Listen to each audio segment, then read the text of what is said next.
সব ধরনের ফাইজলামির একটা সীমা আছে। একমাত্র বাংলাদেশে যারা এই মুহূর্তে দেশ চালাইতেছে শুধু তাদের ছাড়া, তাদের ফাইজলামির কোনো সীমা নাই। সব ধরনের সীমা রেখা অতিক্রম করে যা ইচ্ছা তাই করতেছে, মন মতো যা মনে আসতেছে, যেমনে ইচ্ছা এমনি দেশটা চালাইতেছে। দুনিয়ার মেগা প্রজেক্ট, এইটা সেইটা, মেট্রো রেল, এক্সপ্রেসওয়ে, পদ্মা সেতু, টানেল, টার্মিনাল 3 এয়ারপোর্টের কাজের কাজ কিচ্ছু না। কোনো একটা জিনিস সময় মতো ধরে সময় মতো শেষ করবে না, অর্ধেক অর্ধেক করে করবে, অর্ধেক অর্ধেক করে উদ্বোধন করবে, উদ্বোধন করে সফট ওপেনিং। তাও ঠিক এমন এমন সময় যখন দেখা যায় যে কোনো একটা কেলেঙ্কারি মানুষের সামনে আসছে, যখন মানুষ তাদেরকে মানুষের সামনে তাদের কোনো একটা ওই যে কালোবাজারি, দুর্নীতি, কোনো এমন কিছু একটা কাজ করে বসে যেটা মানুষের সামনে উন্মুক্ত হয়ে গেছে, এটা নিয়ে দেশে বিদেশে এই একটা ঝামেলা হইতে পারে, বা দেশে মনে করেন মানুষ এটা নিয়ে কথা বলে একটা আন্দোলন তৈরি করতে পারে, ঠিক তখনই গিয়ে তারা, এটা হচ্ছে তাদের একটা ফাত্রামি, চালাকি। ঠিক তখনই কি একটা জিনিস এটার কাজ শেষ হয় নাই, সেটা তারা ওপেন করে বসে থাকবে। এক্সপ্রেসওয়ের কথা ধরেন, গত বছর এক্সপ্রেসওয়ে চালু করছে কোত্থেকে, আপনার যতটুকুই চালু করছে এই মুহূর্তে মনে নাই, একটা চালু করলো। তারপরে বিমানবন্দরের 3য় টার্মিনাল সফট ওপেনিং। এই সফট ওপেনিংটা আবার কি? এগুলো হচ্ছে আওয়ামী লীগের তৈরি যে জিনিস করছে। যাই হোক, এখানে এখন পর্যন্ত কোনো বিমান চলে না, কোনো ধরনের সার্ভিসই চালু হয় নাই। তো এই বছরের অক্টোবরে মোটামুটি সব কিছু তারা রেডি করে তারা বাংলাদেশ কিংবা বিমান কিংবা জাপানের কাছে হস্তান্তর করে দিবে, যাতে ওই যে লাগেজ হ্যান্ডেলিংয়ের কাজ। অনেক খবর শুনতে পাচ্ছি যে এই বছর অক্টোবর থেকে মোটামুটি বিমান চলাচল এই টার্মিনাল 3 চালু হয়ে যাবে। এখন খবর আসছে কি, একটু আপনাদেরকে পড়ে শোনাই।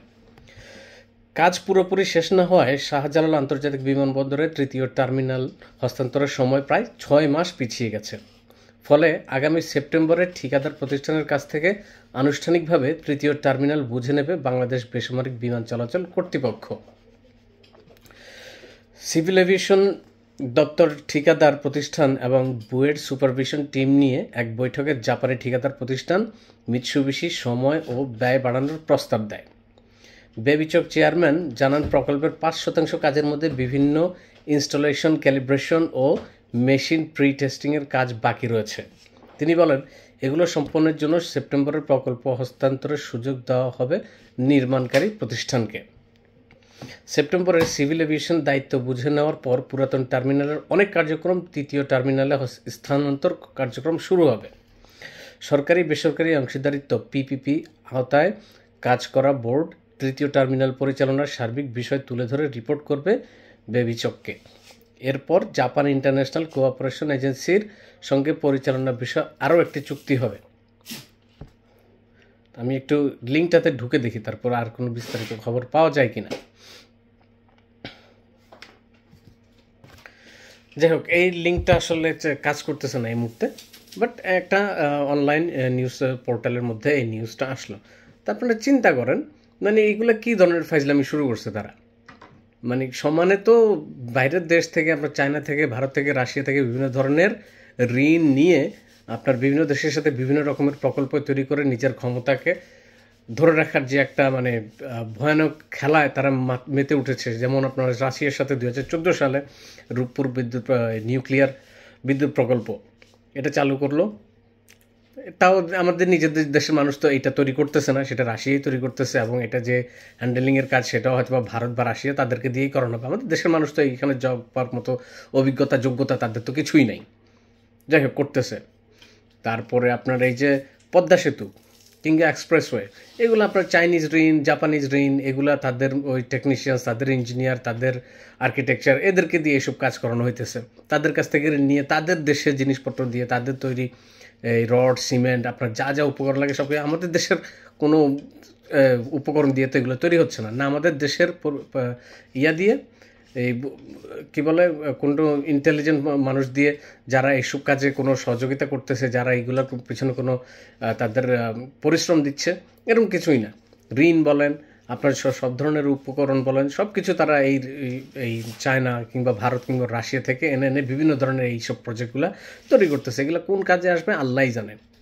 দেশের বর্তমান অবকাঠামো কোনো কিছুর মানে উন্নয়ন না করে লোক মানে মানুষের সামনে খালি একটার পর একটা উঁচু উঁচু ইমারত আপনার দাঁড়া করায় দিচ্ছে এবং মানুষকে দেখাচ্ছে উন্নয়ন। এগুলো মানুষ তো জানে। আবার যারা মনে করেন যে একবার বেশি চাটুকার ধরনের লোক, আপনার মনে করেন যে এক্সপ্রেস ওয়ের উপর দিয়ে এক মাথা থেকে আরেক মাথায় 10 মিনিটের ভিতরে যেতে পারলে, কিংবা আপনার মনে করেন মেট্রো রেলে উঠে আপনার উত্তরা থেকে মতিঝিল যদি একবার যেতে পারে, তাদের কাছে এটাই উন্নয়নের চেহারা। বাংলাদেশে এই যে মেগা প্রজেক্টগুলো হচ্ছে, এগুলোর সুফল কবে আসবে সেটা একমাত্র আল্লাহই জানে। কারণ এগুলো যে পরিমাণে ঋণ দিয়ে তৈরি হয়েছে, সেই ঋণ শোধ করতে করতে এগুলো আবার মোটামুটি ভেঙে পড়ার অবস্থা চলে আসবে। এটা থেকে যে আমাদের দেশের মানুষ, আমাদের সরকার যে আরও কিছু একটা ইনকাম করবে, সেই পর্যন্ত আমরা যেতে পারবো না। তার আগে এগুলো ভেঙে পড়ে যাবে। ঋণ শোধ করতে করতেই শেষ, এত টাকার ঋণ সুদসহ। তো এগুলো হচ্ছে তাদের নতুন বুদ্ধি। আপনার কোনো একটা প্রকল্প শুরু করবে, নির্দিষ্ট মেয়াদের ভিতরে সেটা শেষ করবে না, মেয়াদ বাড়বে, আপনার খরচ বাড়বে, আর তারা ওই অর্ধেক অর্ধেক অর্ধেক করে করে উদ্বোধন করবে। নির্বাচনের আগে একটা, ওই কোনো একটা ঘটনা ঘটে গেলে সেটার আগে একটা, মানে একটা ধরনের ইস্যু ঘটলে সেই ইস্যুটাকে মোড় নিয়ে অন্য দিকে নেওয়ার জন্য আপনার ধাপে ধাপে একবার পদ্মা সেতু উদ্বোধন করে, একবার এক্সপ্রেসওয়ে উদ্বোধন করে, একবার আপনার মেট্রো রেল উদ্বোধন করে। এভাবেই চলবে। এগুলোতে মানুষের কোনো সুফল আর আসতেছে না, আর আসবেও না।